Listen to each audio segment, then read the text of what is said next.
Hello. Have you ever wondered where the air we breathe comes from or how plants get their food? The answer lies in a fascinating cycle called the carbon cycle. Today we're going to explore this cycle and see how carbon moves through Earth's systems, connecting all living things.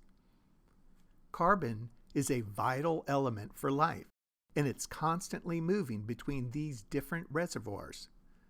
The carbon cycle is a natural process that involves the exchange of carbon between the atmosphere, plants, animals, and the Earth.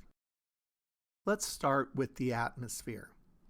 The air we breathe contains carbon dioxide, a gas that's essential for photosynthesis.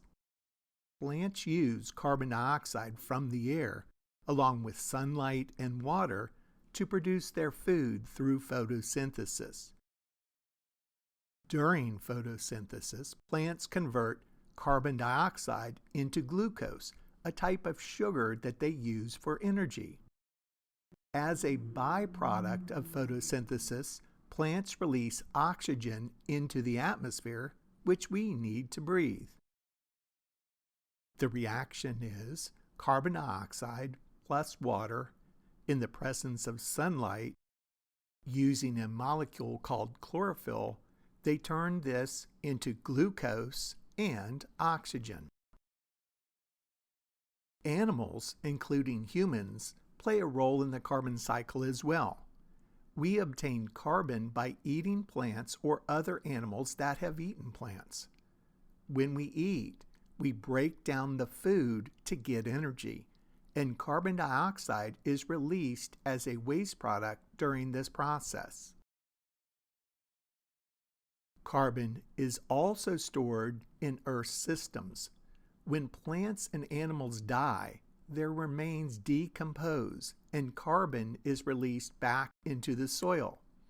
Over millions of years, this carbon can be transformed into fossil fuels such as coal, oil, and natural gas. When we burn fossil fuels, the stored carbon is released into the atmosphere as carbon dioxide. The carbon cycle is a complex but essential process that connects all living things and Earth's systems.